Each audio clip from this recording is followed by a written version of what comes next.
KUAM News brought to you by GTA. We start with you, Subway and Chili's Grill and Bar. But I still really wish that they dropped the mandate on the unvax versus vax on attending restaurant and gathering, all that kind of stuff. According to the latest executive order from the governor and public health guidance, if you're vaccinated, you can eat indoors at a restaurant. But if you're not vaccinated, you eat outside.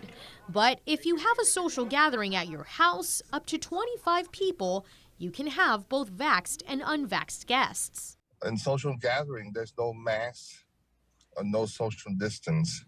At least in a restaurant, you have social distance and you require to wear your mask if you walk around the restaurant, unless you sit down and eat. So things like that, it really, to me, doesn't make sense still. According to Dr. Hoa, with about 90% of the island fully vaccinated and based on our current numbers, all restrictions should be lifted by now. I think the decision at this point is not really based on data. I hate to say that. And when the governor does ease us out of restrictions, he's hoping the business community is given a heads up. During her press conference last Friday, the governor indicated we could see more changes as warranted, but cautioned that they don't want to do too much too soon.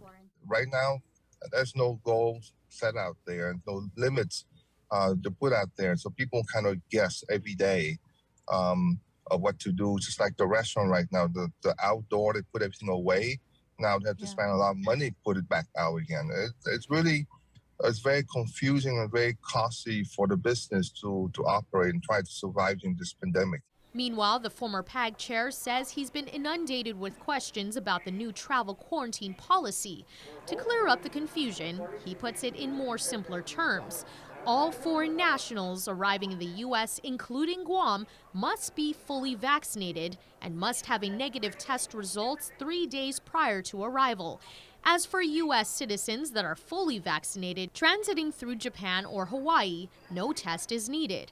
However, if you're a U.S. citizen fully vaccinated and visiting a foreign country, when you return, you must have a negative test result within 72 hours prior to arrival.